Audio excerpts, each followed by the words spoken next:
Hello everyone, welcome to the Daily Current Affair Analysis brought to you by Shankar IAS Academy, 9th September 2025. So before getting into the discussion, please make sure that you subscribe to our YouTube channel. If you haven't, please do subscribe and also hit the bell icon to receive on-time updates from the Academy. And also don't forget to share this content with your friends. And if you have any concerns, you can address in the comment sections. And coming to the topics for the discussion today, the first topic is about the African sleeping sickness. So recently the Kenya, the East African nation, successfully eliminated this sleeping sickness as a public health concern and they got certificate from the WHO. And the second article is an introduction about the attention deficit hyperactivity disorder. So in this topic, we'll be discussing the basics about the ADHD. And the next article is about the Great Nicobar concern. And this article is taken from the newspaper The Hindu, and it is talking about the ecological impact of this Great Nicobar project. And the next article is about the blood moon. So we know that for the last 2 days, the blood moon is a matter of discussion in social media and in the news channels. So we'll be discussing what is blood moon and what is lunar eclipse, and in the in the final we will be discussing the prelims focus. So here we will be discussing the important prelims related topics. So with this, we will move to the first topic. Kenya ends its long sleep on the elimination of African sleeping sickness. The article is taken from The Hindu.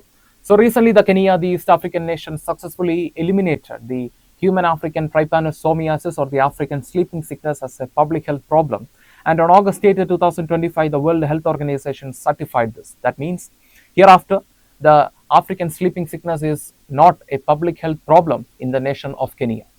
And coming to the the achievement, Kenya became the 10th country in the African continent to achieve this after Benin, Chad, Ivory Coast, Equatorial Guinea, Ghana, Rwanda, Togo, and Uganda. And before eliminating the human African trypanosomiasis, Kenya successfully eliminated the Guinea worm disease. See, this Guinea worm disease is a type of infection which is mostly found in the regions with the contaminated water. So once a person gets infected by this Guinea worm disease, eventually the blisters will form across his body, and after sometimes the blisters will break and the worms will come out of it. And this was a serious public health problem in African countries. And Kenya, before eliminating the human African trypanosomiasis, Kenya successfully eliminated the Guinea worm disease. And coming to the sleeping sickness, see why it is known as sleeping sickness, because it is exclusively found in the Africa, and it is caused by a protozoan parasite called Trypanosoma bruce, which is and the transmission will be done by the tsetse flies. So the tsetse flies are the type of flies which is mostly found in the Africa, and the protozoan parasite, that means the Trypanosoma bruce, has two species, that is Trypanosoma bruce gambinis, and the next is the Trypanosoma bruce rhodesiensis. So this gambinins, which is mostly found in the West and the Central Africa, and this species is account for nearly 92% of the African sleeping sickness cases.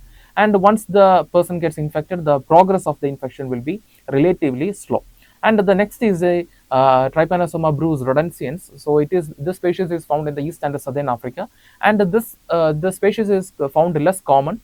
But a person gets infected by the species, and then the progress of the infection will be faster and the impact will be more severe. And like I mentioned, the African sleeping sickness, this disease is known as African sleeping sickness because the infection is found only in the Africa, only in the sub-Saharan African regions. And coming to the fatality, so if a person is left untreated, then eventually it can lead to failure of the neurological system and ultimately coma or death. And coming to the symptoms, so the symptoms can be classified into stage 1 and stage 2. So like I mentioned, the primary mode of the transmission is the tsetse flies. So once a tsetse fly, once an infected tsetse fly bites a person, the protozoan parasite will enter into the bloodstream, and this stage is known as hemolymphatic stage. So in this stage, the people will experience fever, headache, and tiredness. And the next stage is the starts when the infection, that means when the parasite enters into the human brain, and this stage is known as meningoencephalitic stage. So in this stage, the parasite will enter into the human brain, and this can lead to disturbed sleep cycle, neurological issues, psychiatric problems, for example behavioral change, confusion and all, seizure, coma, and ultimately if the person is not treated, it can lead to death. And the transmission mainly occurs through tsetse flies, but rarely the transmission is possible through mother to child, blood exposure, or sexual transmission is also possible. And coming to the diagnosis and treatment, so we have a comprehensive diagnosis to confirm the infection in a person. The first is screening, that includes a serological test. So like I mentioned, when a person gets infected, the first stage is the infection in the bloodstream. So through the serological test, we can confirm the presence of the parasite in the blood. And the next is the confirmation stage. So here we will use the microscope to detect the presence of the parasite in the blood to confirm it. And the next is the staging. So here we will go with the procedure known as lumbar puncture or spinal tap. So in this picture, you can see the process lumbar puncture or the spinal tap. So here we will collect the fluid from the lower back. That means cerebrospinal fluid from the lower back of a person to identify whether the parasite entered into the human brain or not. And based on the severity or based on the stage of the infection, we will use different medicines to treat him. For example, fexinadazole, malarsoprol, and suramin. So like that, based on the stage and based on the severity of the infection, we will use different medicines to treat the person. And coming to the Kenya success story, so we can see that there is no local acquired cases in Kenya over a decade. The last indigenous case of the African sleeping sickness in Kenya was reported in 2009, but in 2012 there were two exported cases reported in Masai Mara forest in the nation of Kenya. And what was the strategy they adopted? They formed a council known as Kenya Tsetse and Trypanosoma Eradication Council, and this council is responsible for the eradication of the African sleeping sickness from the nation of Kenya. They followed a targeted surveillance. For example, they identified the risk areas, for example, Lamwe Valley and other endemic zones, and then they used targeted policies to contain or to reduce the infection. And the next is a vector control. That means reducing the tsetse fly population, because we know that the tsetse fly is a primary source of transmission. And the next is creating awareness about the infection and among various tribal communities and other people. And the next is prompt treatment of detected cases. That means intensive treatment, providing intensive treatment for cases which are detected. So these are the strategies adopted by Kenya to eliminate the human African sleeping that means African sleeping sickness or the human African trypanosomiasis from their nation.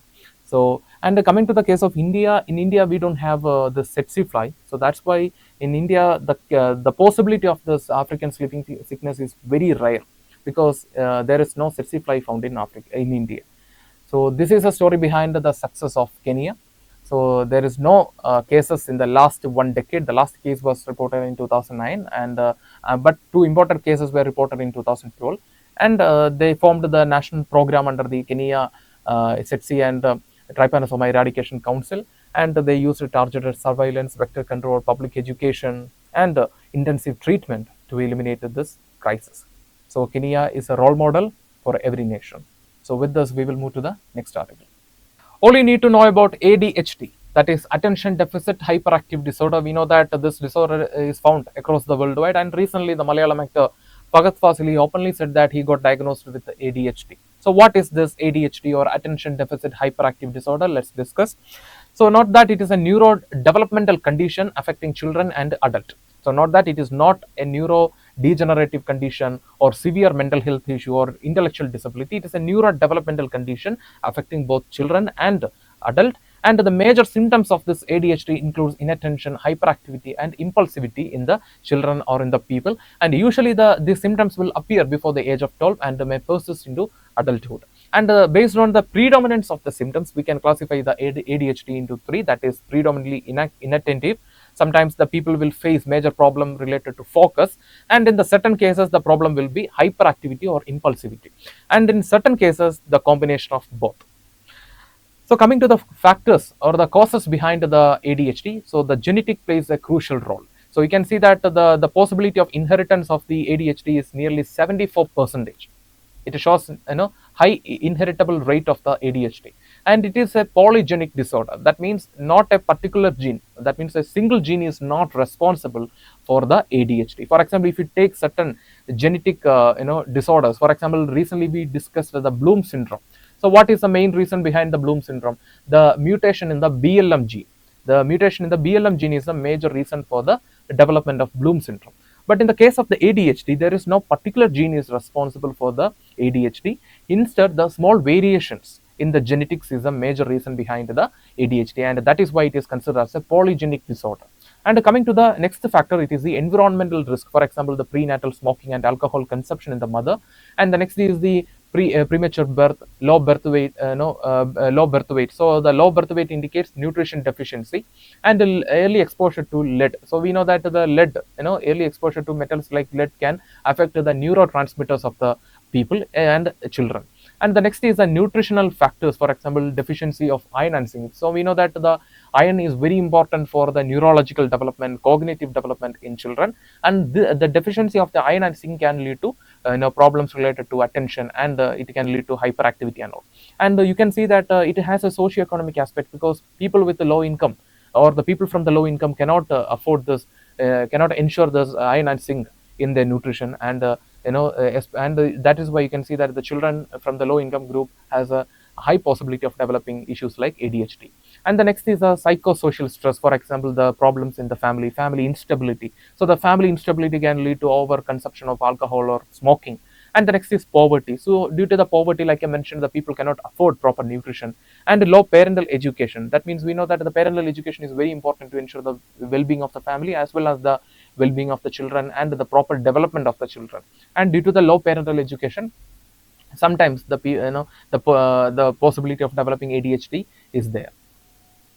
So coming to the risk, so who are at the high risk of developing the ADHD?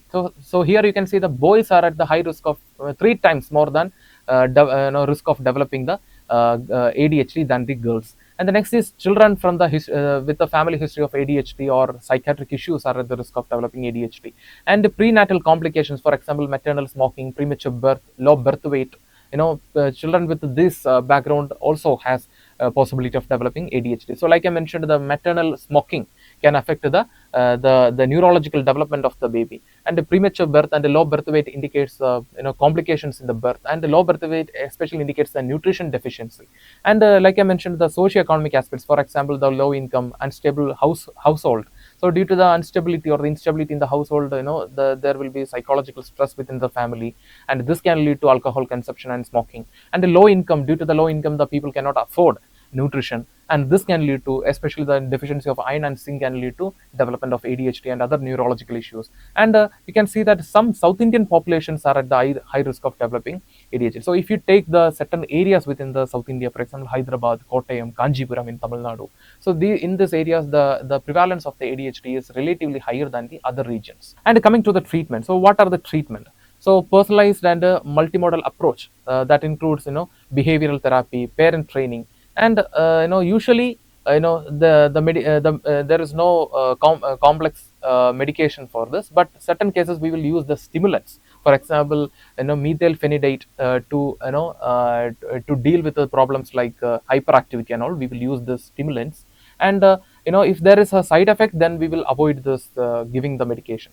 And next is the behavioral interventions, including organizations, teaching them organization skills, coping strategies, for example, how to deal with the lack of attention, and social training. So that means how to deal with the impatience in the public place. For example, the people with this ADHD may face problem in standing in a queue, or they may face problem in waiting for their turn. So through proper social training we can deal with this problem, and through organization skill we can help them in job, academics and all. And through coping strategies we can help them to deal with their emotions, and how to deal with but for example, the people may experience problem in listening for a long time. So through this coping strategies we can help them. And the next is combined therapy, that includes medication, behavioral therapy plus family or school support, and this works very well. And what are the treatments? Once again I repeat, so the treatment is very comprehensive, including personalized and multimodal approach. So for children we will be focusing on personal therapy, behavioral therapy, parent training. And in the adult and the school age, we will be focusing on providing stimulants if the condition is severe. For example, we will provide stimulants like methylphenidate to deal with the hyperactivity. And if there is a side effect, we will avoid the stimulants. And you can see that behavioral interventions, including organization skills, coping strategies, and social training. And combined therapy includes providing medication plus behavioral therapy plus family or school support. So in this topic we discussed what is ADHD, what are the causes, who are at the risk, and what is the treatment for this. So with this we will move to the next article. The making of an ecological disaster in Nicobar. The article is taken from The Hindu, and this article is talking about the environmental impact of the Great Nicobar Infrastructure Project.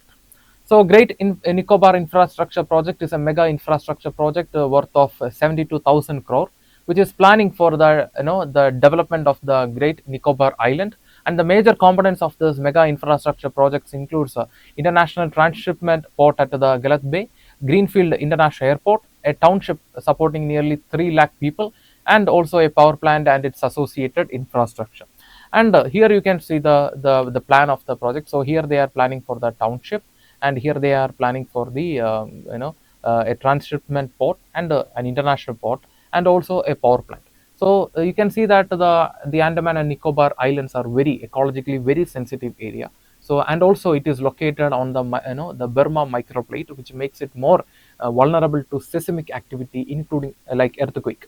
So therefore heavy construction has to be planned, and if it is possible it should be avoided. But this mega infrastructure project has its own ecological consequences, which can impact the not just the environment but also the human life.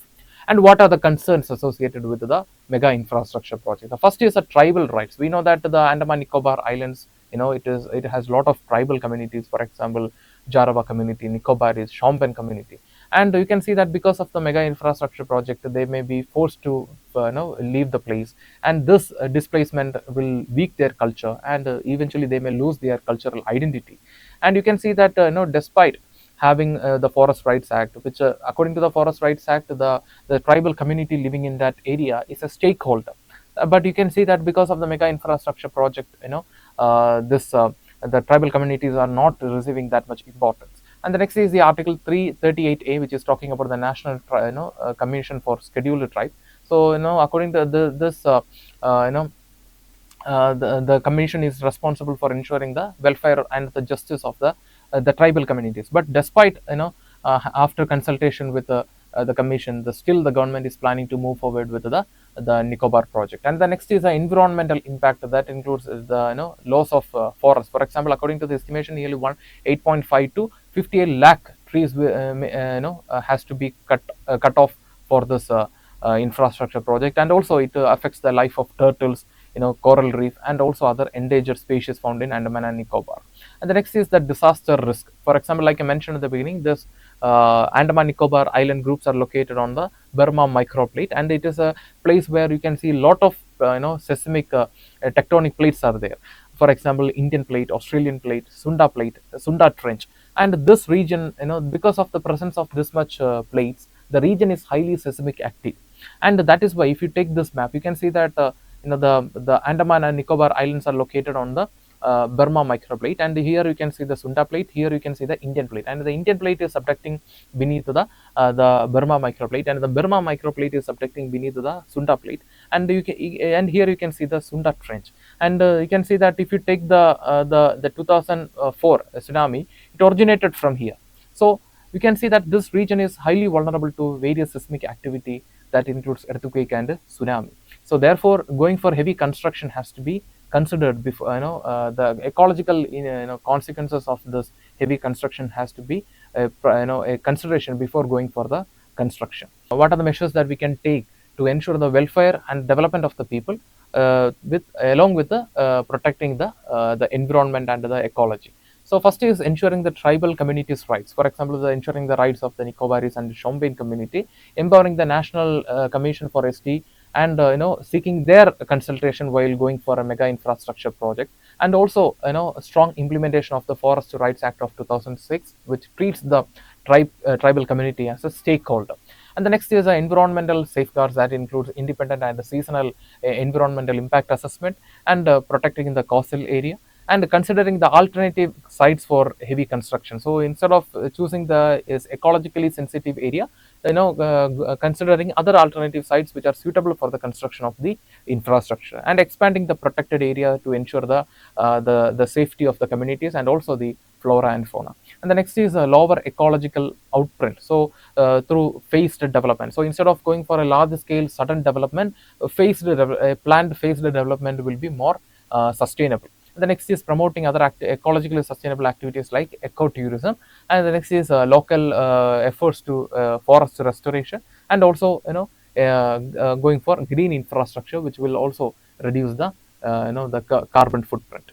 And the next is disaster risk management. So like I mentioned, the Andaman Nicobar Islands are located in the Burma microplate, which is highly seismic active. This region is highly seismic active, so therefore enforce strict seismic and tsunami norms, real-time monitoring of the climate and the region, and avoid dense settlements in hazardous region, especially in the coastal regions and other sensitive areas. And the next is alternative path, for example, focusing on research and renewable energy, community-led enterprise over mega port. So instead of going for mega infrastructure, mega port, or mega enterprises, we can go with the projects which are led by the community for their own benefit. So coming to the governance and accountability, so ensuring the transparency, that means constantly engaging with the community. So what is the plan for this project, how this project is going to benefit you, and what are the risks associated with this project. So you have to be open with the communities. And the next is constant review, for example, conducting the regular environmental impact assessment and the social impact assessment. And the next is strengthening the institutions like national commission for scheduled tribe and the national green tribunal to ensure the justice to the people, and also ensuring the climate ecological justice in that area.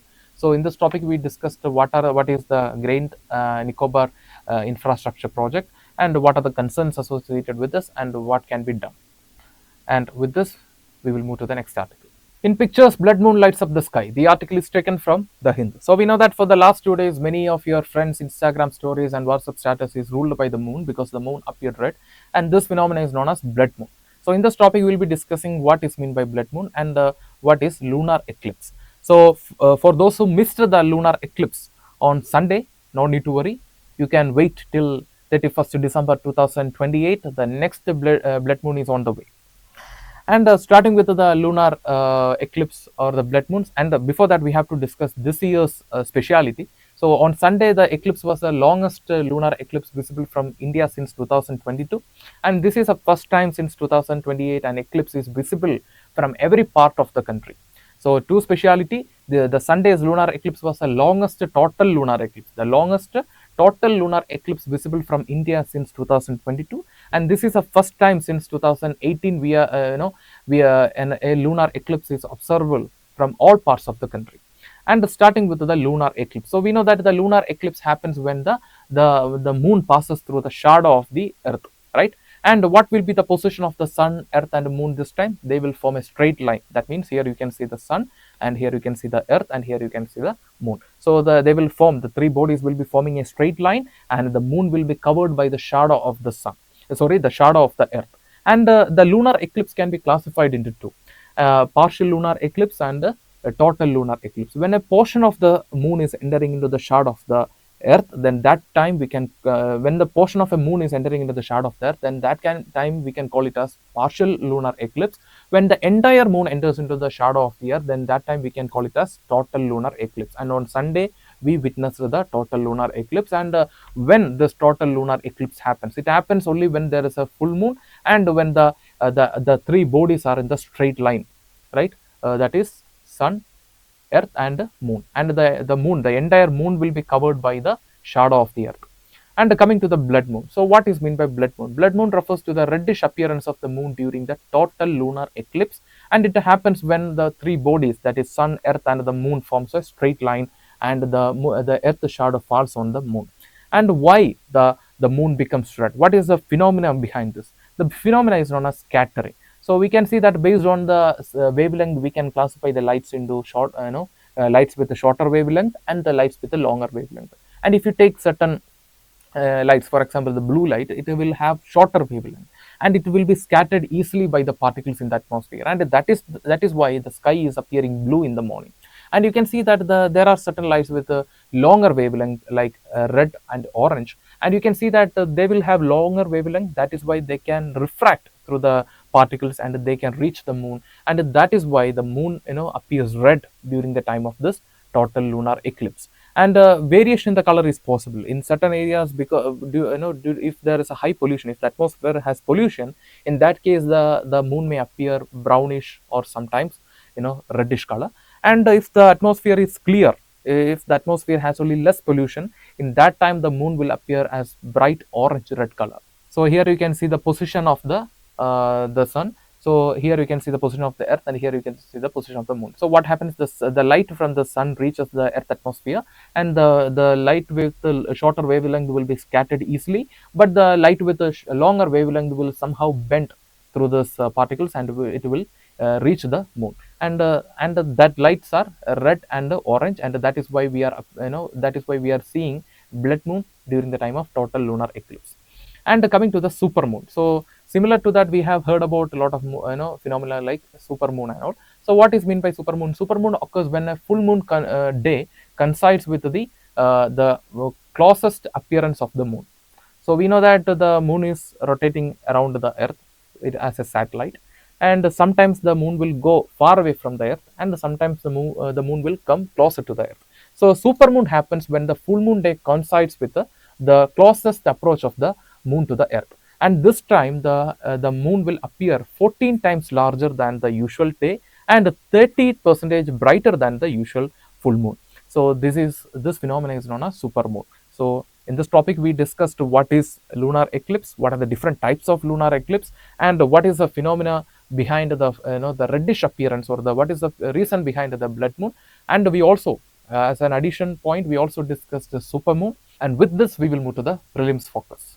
So coming to the prelims focus, the first topic is Onam. So first of all, a very happy Onam to everyone, and we know that it is an annual cultural festival mainly celebrated in Kerala, and it is celebrated during the Chingam month of the Malayalam calendar, and this Chingam month is overlapping with the August to September months of the Gregorian calendar, and that is why we usually celebrate the Onam between August and September, and this year the Onam was celebrated on 5th September. And coming to the reason behind the celebration, so the reasons, there are two types of reasons. First is a mythological reason. So according to the mythological belief, on the day of Tiruvonam, that is on the day of Onam, the legendary emperor Mahabali will visit his people. That is the mythological belief. And coming to the cultural reason, so it is a Onam, in another sense we can say that it is an agrarian celebration, because the month of Chingam marks the harvest. So if you take the Malayalam calendar, and also this, it is a New Year day for the Malayali people, because if you take the Malayalam calendar, the first month will be the Chingam, and the last month will be the Karkidakam. And the Karkidakam is a period of harshness, because the people will experience scarcity of food, due to heavy rainfall and disaster and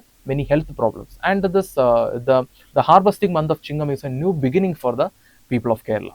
And the Onam celebration includes Vallamkali, that is boat race, Pulikali, that means the people will paint the picture of the tiger on their body, and they will dance. And the next is Pukalam, that is flower rangoli, Tagofar, that is Vadambali, Kumatikali, that is mask dance, and also finally the Onam Sadhya.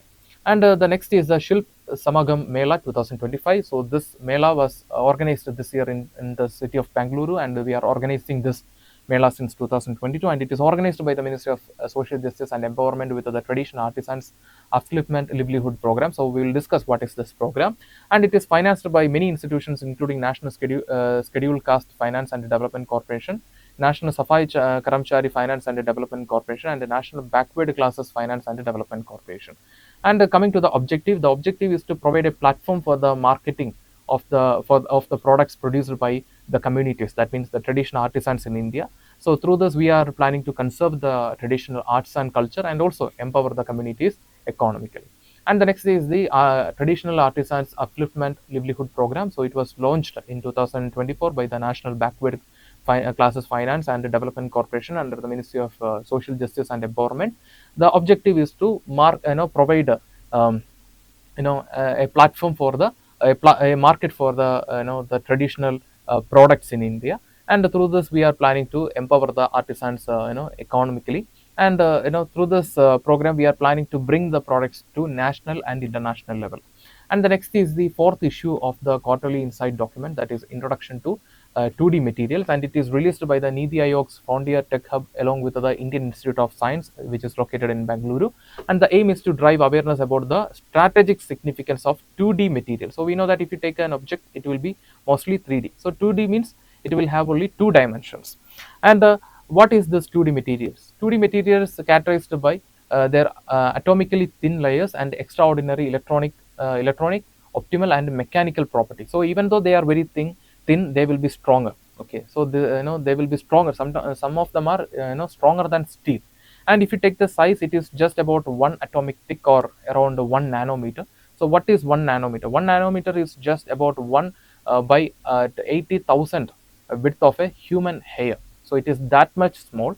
and or we can say that it is 8 lakh times smaller than a tip of a pencil. So imagine, but the properties and the application of this 2D materials and the scope is beyond our imagination. And coming to the strength, so even though they are thin and small, they are 200 times stronger than steel, and they have high electrical property than copper. And you can see that it will have a broad scope in the upcoming times, especially in the field of electronics, hardwares, and also in the semiconductor industries. So these are the major significance of the 2D materials. And with this, we are coming to the end of the prelims focus. So today we are coming to the conclusion for the current affair analysis. If you like the video, hit the like button, give your feedbacks as comments, and share this content with your friends. And before leaving this channel, don't forget to subscribe and also hit the bell icon to receive on-time updates from the academy. Thank you for listening to us. Thank you for listening to me. Have a nice day.